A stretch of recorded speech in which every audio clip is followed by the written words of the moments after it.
Donc, comme Julien avait si bien dit, donc le grand autre, n'est-ce pas, un concept clé qui était mis en évidence par Jacques Lacan et qu'il a appelé, j'adore cette définition, le trésor de signifiant.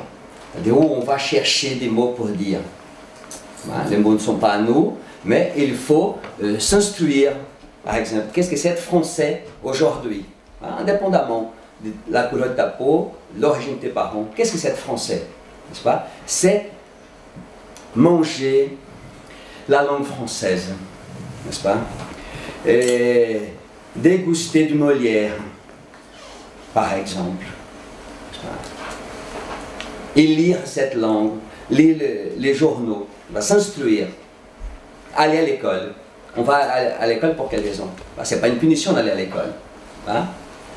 C'est simplement pour accéder, hein, créer une espèce d'échelle, n'est-ce pas, pour accéder à la parole. Bien entendu, ça commence déjà avec papa et maman. Et quand papa et maman déjà se refusent de parler la langue du pays qui l'accueille, c'est très compliqué pour les enfants de devenir français. Hein? Donc le grand autre, c'est justement ces trésors où on va piocher des signifiants, des mots. Pas pour dire clairement, dire avec son accent, hein, dire avec les traditions qui sont les siennes, qu'elles soient africaines, arabes, brésiliennes, argentines, peu importe. Cette France, ce pays d'accueil, c'est l'accueil des gens bien, n'est-ce pas? Des gens qui veulent apprendre, qui veulent participer à la construction de ces grands autres. Hein? Des gens qui veulent tuer des policiers. Ils ne sont pas là pour ça, ils sont là pour nous protéger. Ils sont nos amis. Hein? Alors, on peut dire aussi, comme avait dit un malheureux, oui, mais ils sont trop armés. Non, c'est parce qu'il faut toujours négocier. C'est ça le rapport aussi avec le grand autre. Parce qu'il est barré. Hein? Dans le sens de qu'il a une barre. Donc le grand autre, là au milieu, la carte, n'est-ce pas? Pour la névrose, il est barré, et le névrosé va supporter de vivre comme ça, avec une barre. Il sait qu'il ne pourra pas dire vraiment bien, complètement, il va bégayer, etc. Et il y a des gens qui prennent cet autre dans son intégralité, d'une manière justement comme s'il était absolu. Et à ce moment-là, on voit des folies, n'est-ce pas? Par exemple, comme j'appelle les femelles enragées, c'est-à-dire qu'elles ne sont pas des folles, comme disait Lacan, n'est-ce pas? Mais à un moment donné, elles deviennent enragées. Elles s'y comportent comme des femelles enragées. Elles prennent possession de leurs enfants, c'est à elles, n'est-ce pas? Et à ce moment-là, folie garantie.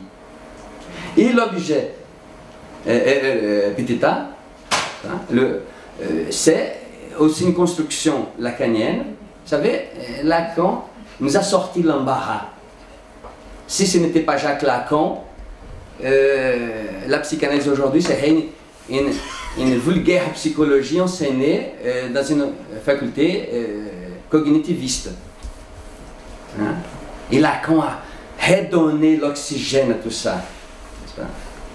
L'objet petit a, c'est une position bien particulière qu'occupe le clinicien quand la personne, donc le patient, arrive à poser une question à ses grands autres, hein, parce qu'il faut de la parole. Hein, la difficulté avec l'autiste, n'est-ce pas? C'est justement ça, c'est qu'il n'est pas d'accord de jouer le jeu. Il ne rentre pas dans la langue, ou il ne rentre pas dans cette langue qui est la nôtre. Hein? Eh bien, il faut qu'on puisse s'organiser. Hein? Pas faire un autre monde particulier pour l'autiste. Ça ne rend pas service. Donc le grand autre, c'est justement le patient pose la question au grand autre, et si la question elle est bonne, il faut dire ça aussi, hein?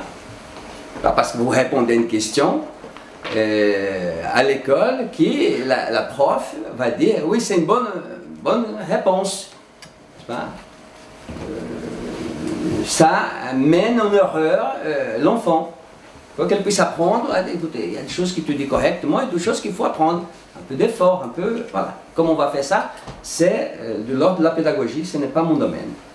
Donc elle pose la bonne réponse et le clinicien l'invite à passer sur le divan.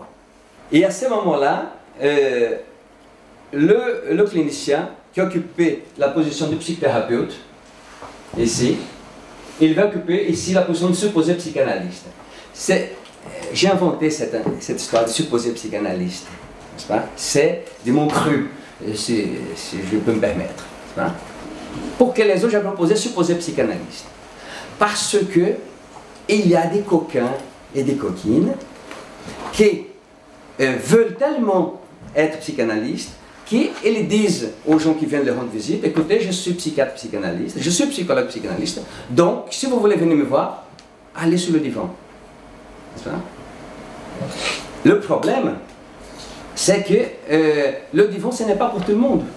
Ou ce n'est pas dans un bon temps pour tout le monde. Il faut être prêt pour aller sur le divan. Il y a un certain nombre de déclenchements des structures, comme par exemple dans la psychose, parce que les personnes sont allées sur le divan.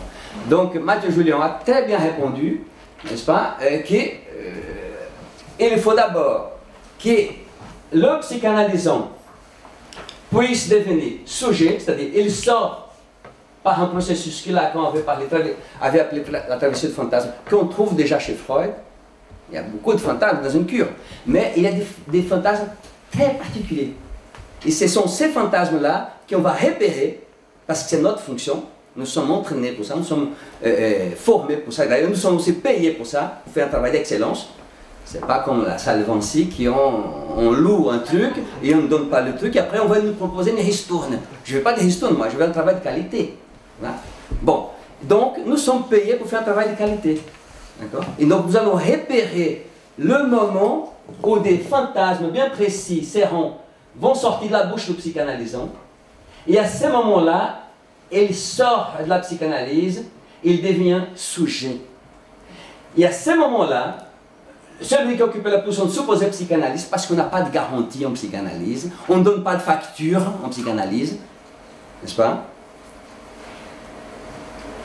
Donc à ce moment-là, le supposé psychanalyste, parce qu'on est toujours méfiant, on ne sait pas s'il va me le assurer, n'est-ce pas?